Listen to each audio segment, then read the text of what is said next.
E eu vou contar uma história para vocês, que você vai dizer assim: como que Deus é tão maravilhoso? Talvez você já tenha lido, mas nunca tenha percebido. Talvez você já tenha até ouvido uma mensagem baseada nesse texto, mas talvez você nunca tenha parado para perceber. Quando você leu esse livro da Bíblia, você não parou para perceber como que Deus é um Deus de mudanças, de transformações. Como que Deus, Ele faz com que as coisas que não são passem a existir.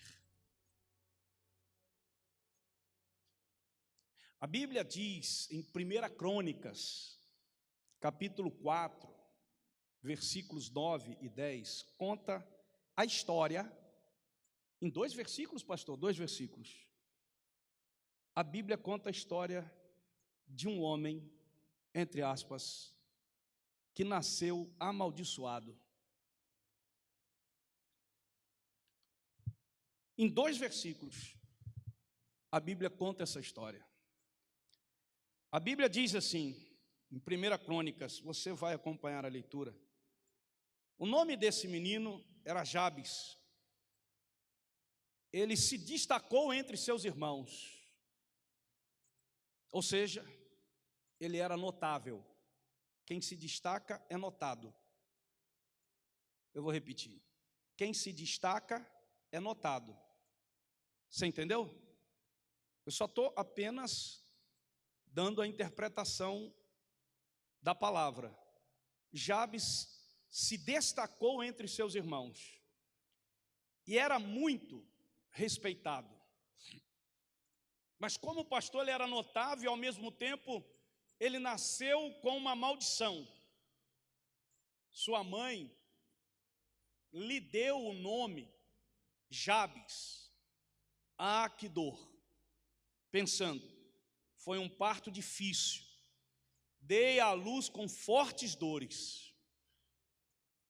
Jabes orou ao Deus de Israel, o mesmo Deus que estava aqui operando na vida das pessoas. É o mesmo. Ele não muda, não tem variação de mudança. Pelo contrário, Ele é um Deus que faz as coisas e as vidas mudarem. Mas Ele em si não muda. Ele é o mesmo ontem, hoje e o será eternamente. É o mesmo Deus que estava aqui operando, independente de nós, apesar de nós. E Jabes orou ao Deus de Israel assim: abençoa-me. Sim, abençoa-me. Dá-me terras, grandes extensões de terra. Protege-me com a tua presença. Livra-me do mal. E o que Deus fez? O que, igreja? O que Deus fez? Olha que oração. Foi essa oração que Ele fez. E Deus fez o quê? Atendeu o seu pedido. Pergunto eu a você, esse moço, ele tem alguma coisa de especial que o diferencia de mim e de você? Não, pastor. Pois é. Então, Deus contempla o teu coração, a motivação do teu ser para com Ele. E quando a tua boca abre num coração sincero diante de Deus, Deus atende a sua oração. Deus atende a sua oração. Quando você pega esse texto, pois em casa você lê, você vai começar a ler esse texto, porque esse texto fala, pastor, de genealogia. 1 Crônicas é um livro do Velho Testamento assim, até difícil de ler, assim, difícil assim, dá uma preguiça de ler, porque é genealogia. Fulano era filho de Beltrano, não sei o quê, e aí vai. Você fica assim, né, bem perdido. Mas se Deus mandou colocar aquilo é porque tem um sentido, tem um propósito. Tudo que está na Bíblia tem um propósito. Mesmo que nós não entendamos, mas tem um propósito. E veja que a genealogia começa no capítulo e vem o versículos 1, 2, 3, 4, 5, 6, 7, 8, chega no 9, ele para. A genealogia para, o autor para. Quem é o autor da Bíblia, pastor? É o Espírito Santo. E o Espírito Santo para poder então fazer registrar a história desse rapaz. Jabes se destacou entre seus irmãos. Um jovem que nasceu destinado, irmão, a viver uma vida de dor e de sofrimento. E que fez uma simples oração. E que aquilo ali mudou o destino da vida dele. Sabe o que significa no hebraico o nome desse menino? Jabes, aquele que causa sofrimento. Talvez para nós, assim, Marcos, João, Francisco, Ingrid, né? Dilmar, Elaine, talvez para nós os nomes não querem significar nada. Não tem nada a ver o nome com a vida da pessoa, pastor. Mas lá no Velho Testamento e no Novo Testamento, as raízes judaico-cristãs, elas trazem no nome, o nome era dado de acordo com aquilo que a pessoa seria. Tinha todo um significado.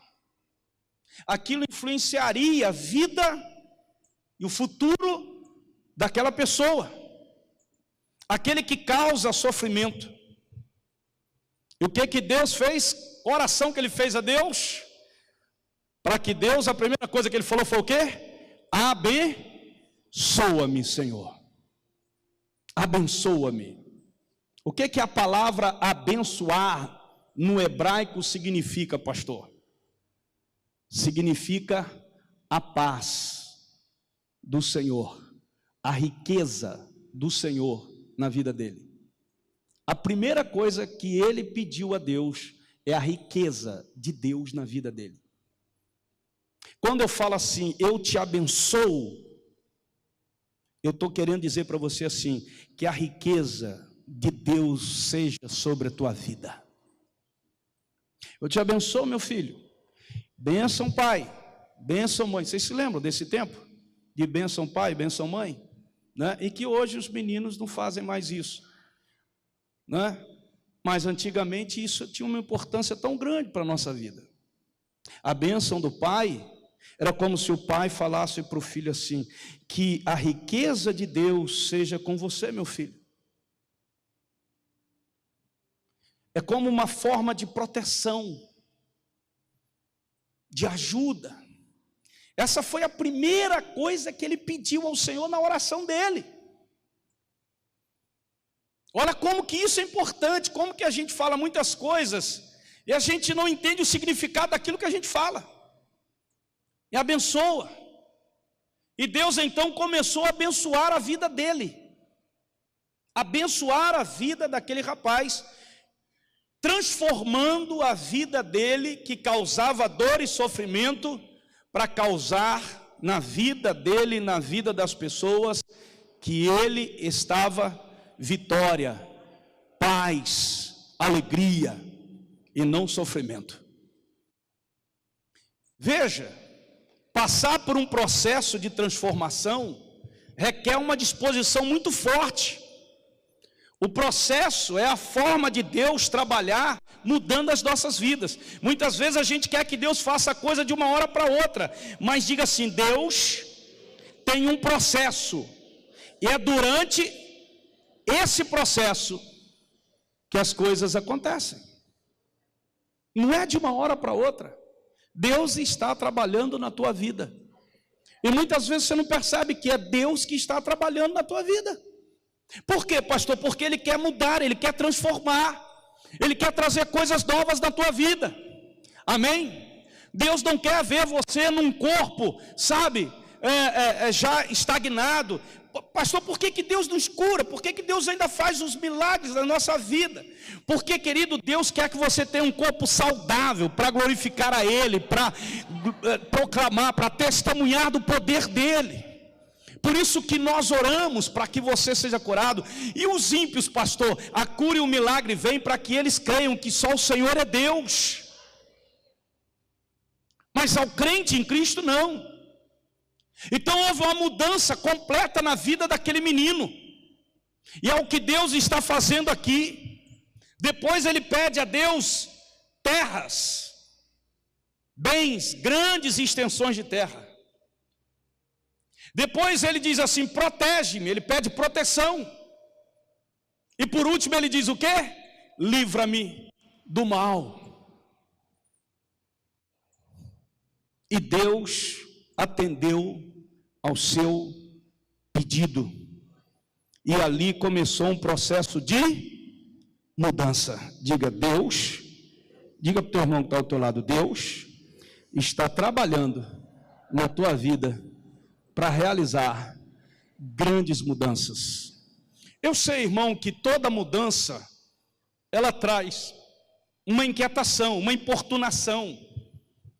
Eu não gosto, pastor, eu gosto das coisas, quando mexe para mudar alguma coisa, eu já fico inquieto, porque, não, mas deixa eu te dizer uma coisa, deixa Deus agir, amém? Deixa Deus agir. Há 3 formas de mudanças que Deus trabalha no processo. A primeira forma é a mudança temporal, e essa foi a primeira que aconteceu na vida daquele rapaz. Quando Jesus chega na nossa vida é para uma mudança temporal. Você começa a entender que o tempo agora é diferente. Nós estamos acostumados a vivermos no tempo do relógio. Quando Jesus chega na nossa vida, nós passamos, a viver no tempo da eternidade.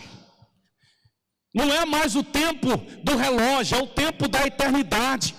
Quando Jesus chega na minha vida, querido, não tem mais fim. Louvado seja o nome do Senhor. Quando Jesus chega na tua vida, acabou aquilo que era limitado, agora se tornou ilimitado. Porque o que Deus tem planejado para você, para a tua casa, para a tua família, são coisas ilimitadas. O tempo, querido, ele não se limita. O tempo de Deus é ilimitado. É o tempo, por isso que há uma mudança na nossa forma de viver, de agir. A gente começa a pensar nessa mudança temporal, nós começamos a pensar e a buscar não as coisas que perecem, mas as coisas que são eternas.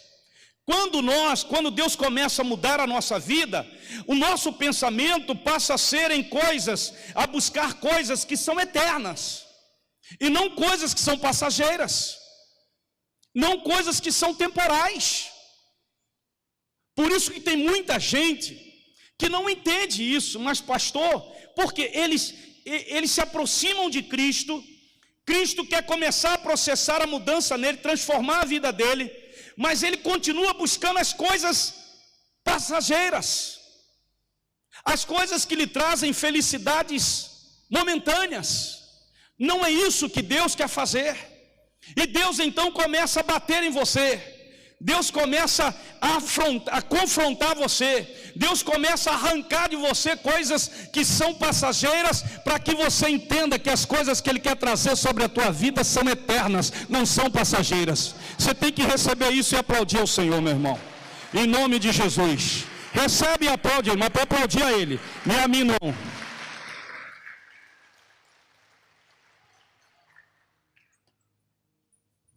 Quando a gente fala desse menino, a gente pode trazer a memória desse tempo, dessa mudança temporal. Exemplos como, por exemplo, que foi experimentado por Abraão, quando recebeu uma promessa: de ti abençoarei, todas as famílias da terra serão abençoadas. Olha só, gente, olha o tempo, olha a mudança. Abraão era um homem que vivia bem com a sua casa, sua família, seus servos, no meio da sua parentela, e de repente Deus começa a mudar a vida daquele homem. Quem quer ter uma vida transformada aqui, diga glória a Deus. Pastor, se Deus ainda não começou a fazer, eu libero e dou liberação. Eu digo para Deus, Senhor, tem toda a liberdade para começar a fazer uma transformação na minha vida. E tem idade para isso? Nunca teve idade para Deus, porque para Deus não existe tempo da terra, existe tempo eterno.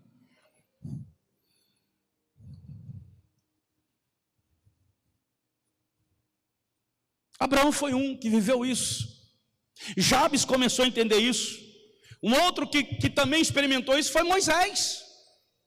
Lá no Monte Sinai, Deus se manifestou a Moisés através de uma sarça ardente. E a partir dali Deus disse assim: eu vou libertar o meu povo e darei uma terra que mana leite e mel para o meu povo. Moisés não tinha noção do que ia acontecer. O que Deus tem preparado para nós, para o Brasil, nós não temos noção que pode acontecer, o que virá acontecer, se nós estivermos realmente com o coração dedicado ao Senhor, dizendo: o Senhor pode fazer. Gente, tem muita coisa linda que Deus quer fazer. Tem gente que acha assim: não, pastor, eu vou esperar para ir para o céu, porque o céu, eu sei que no céu tem, pastor. Irmão, se Deus quisesse fazer alguma coisa na nossa vida no céu, Ele teria levado a gente para lá. Você concorda comigo? Mas não, Ele deixou a gente aqui e disse assim: olha, eu tenho promessas para a vida de vocês. A mudança é assim, em nome de Jesus. Você lembra? O próprio Jesus viveu isso, experimentou isso. Quando, pastor? Quando ele ressuscitou ao terceiro dia. Essa mudança temporal. Mas há uma outra forma de mudança nesse processo de Deus trabalhar na nossa vida. Qual é, pastor? A mudança histórica. Ela começa exatamente, irmãos, quando Deus começa a transformar a nossa vida. Aí começa Deus a fazer uma nova escrita, ou seja, Deus começa a escrever uma nova história na nossa vida. Por isso que a Bíblia diz: as coisas velhas se passaram, eis que tudo se fez novo, e a cada dia é uma novidade de vida. A mudança histórica, presta atenção nisso aqui, a mudança histórica, ela começa estabelecida pelo marco do perdão. Deus começa a escrever sempre uma história nova a partir do perdão. Davi caiu, pecou, e Deus, e ele se inclinou, se prostrou, se arrependeu e pediu perdão ao Senhor. E Deus começou a escrever uma nova história para a vida do rei Davi. A mudança histórica se estabelece no marco do perdão. Vou trazer para o Novo Testamento. No Novo Testamento, o exemplo é Pedro. Pedro foi lá, negou Jesus 3 vezes, na terceira vez o galo cantou, ele foi, saiu, e diz a Bíblia que ele chorou amargamente. A história continua, eles vão para a praia, Jesus ressuscita, eles pescam a noite toda, chegam no dia seguinte na praia, Jesus estava lá na praia, sentado, esperando todos eles, com peixe assado. E aí Jesus convida os 12, sentam à mesa, e Jesus vai para Pedro e lhe pergunta: Pedro, tu me amas? E ele disse: sim, Senhor, eu te amo. Mais uma vez, Pedro, você me ama? Sim, Senhor, eu te amo. Terceira vez, Pedro, tu me amas. Jesus fez Pedro lembrar. E Pedro disse: Senhor, tu sabes todas as coisas. Tu sabes que eu te amo. Tu sabes que eu me arrependi. Tu sabes que meu coração se quebrou. Jesus olha para ele e diz assim: eu vou escrever uma nova história. Apacenta as minhas ovelhas. Jesus o levanta como líder da igreja naquela época. Jesus quer escrever uma nova história. O Deus que nós estamos aqui ministrando é um Deus de mudança. Nesse meu processo de 35 anos de vida ministerial, quantas mudanças Deus já processou, quantas dores eu já vivenciei, quantas lágrimas eu já derramei, quantos momentos eu já quis sumir, quis desistir, mas o Senhor estabeleceu em mim uma mudança histórica, porque toda vez eu me curvava diante dele, chorava e dizia: Senhor, perdoa-me, Senhor, perdoa-me. Não me abandone, não me deixe. Eu tenho certeza que muitos de vocês já vivenciaram isso. E cada vez que a gente vivencia isso, Deus então nos levanta e diz assim: olha, há uma nova história. Uma nova história Deus está escrevendo. A partir do momento que você, querido, pede perdão. São famílias, são casais, são pais, são filhos, são cidades, são nações que passam a escrever uma nova história. Alguém disse assim para mim assim, eu ouvi em algum post dizendo assim, que Deus não vota. E eu fiquei pensando naquilo. Eu disse: realmente Deus não vota. Deus não vota. E como que Deus vai realizar e trazer uma nova história para essa nação? E o Espírito Santo dizia assim para mim: está nas mãos da igreja.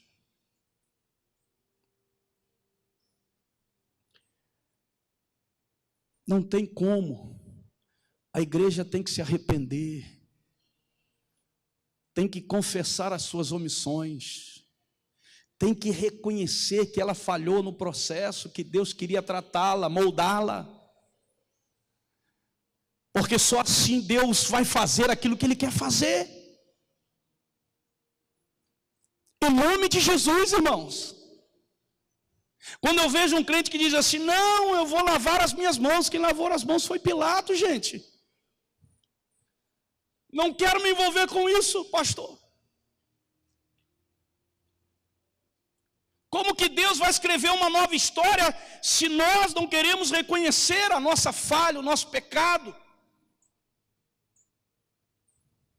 E Deus quer escrever uma nova história na tua vida. Nossos filhos, nossas crianças, a geração que vem, nós somos responsáveis por ela. Quem, pastor? A igreja do Senhor, meu irmão. Me lembro de um testemunho de uma criança venezuelana, 7 anos de idade, irmão.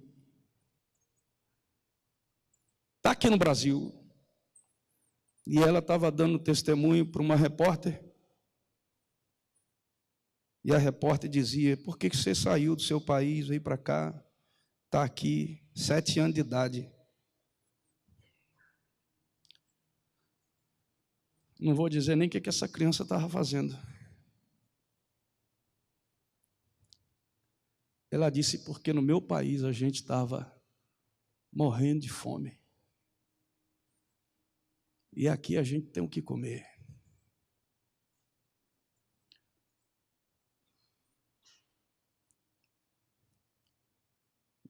Mas a repórter disse: mas você não é culpada porque você não podia votar. Mas eu digo para vocês, a responsabilidade foi dos pais daquela criança, que podiam votar e não votaram. O futuro está nas mãos daqueles que escolhem, que tomam a decisão. E as nossas decisões têm que ser tomadas debaixo da direção do nosso Deus. Por que o senhor está falando isso, pastor? Porque o Deus que eu tenho pregado, e eu tenho vivido, e eu tenho experimentado, e eu continuo crendo, mesmo com 59 anos de idade, mesmo entendendo que eu tenho um pouco tempo de anos pela vida, talvez 10, 15 anos a mais, se Jesus não voltar. Mas eu continuo crendo que o Deus que eu prego para vocês é um Deus que tem poder para realizar mudanças poderosas, para transformar a nossa vida, a vida dos nossos filhos, das nossas famílias, e trazer coisas novas para esse país em nome de Jesus. É um Deus de mudança. O próprio Jabes viveu isso. O próprio Gideão viveu isso. Eu sou a minha família é a menor, a tribo é a menor e a minha família é a menor da tribo. Nós somos pobres. E Deus levanta aquele menino e chama aquele menino para que aquele menino se torne um vencedor. Deus vai mudar a sua história, meu irmão, eu creio nisso. A história da tua vida, da tua casa. Se até aqui nada aconteceu, eu quero profetizar que a partir de hoje, com essa palavra, você vai recebê-la e coisas maiores vão acontecer. Deus vai escrever um novo capítulo na tua vida.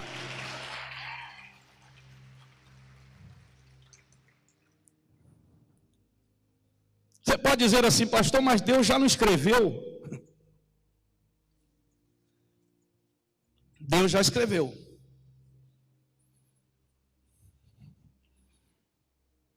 Ele vai fazer apenas você viver.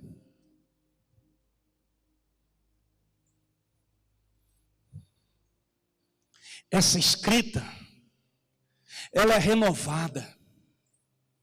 Ela não é mudada, mas ela é renovada.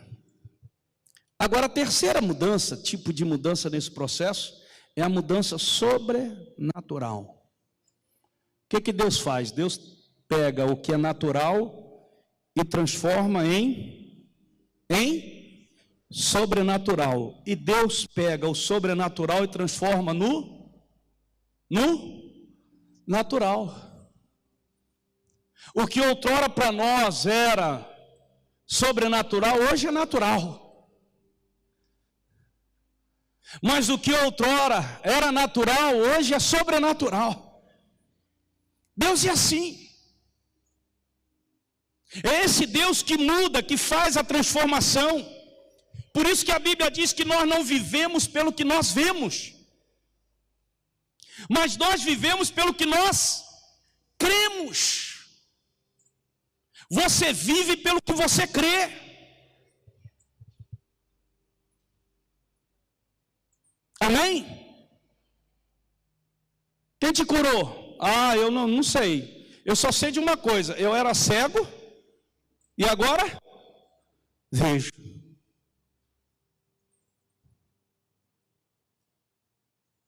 Ah, olha, mas sua vida mudou. O que aconteceu? Algo sobrenatural. Foi Jesus que fez.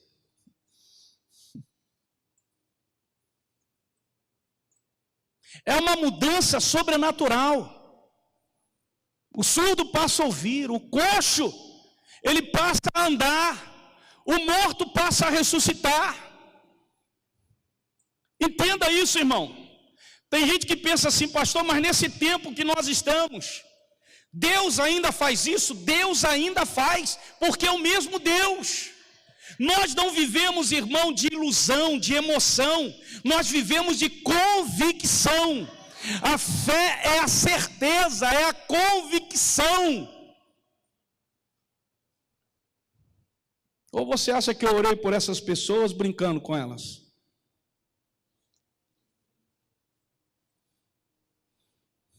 Eu tenho certeza. É convicção, não é emoção. não é ilusão. Agora hoje nós vemos um monte de crente, irmão, que não acredita mais nessas coisas, porque nem que sequer orar elas oram. Como que o morto vai ressuscitar se ninguém ora? Como se o aleijado vai passar a andar se ninguém ora? Como que o cego vai passar a ver se ninguém ora? Como que se o surdo vai ouvir se ninguém ora? Meu Deus do céu! Como que aquele que está caído vai se levantar se ninguém ora e estende as mãos para ele?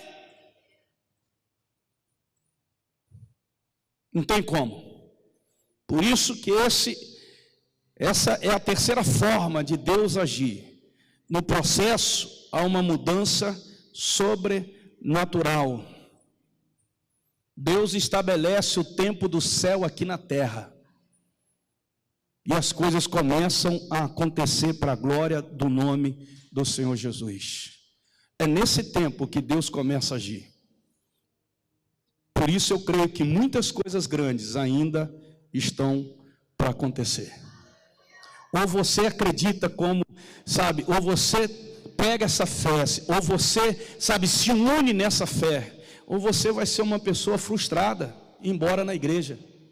Você vai ser uma pessoa frustrada, embora crendo em Cristo. Você vai ser uma pessoa frustrada, embora fazendo parte de uma congregação. Não é o que Deus preparou para você.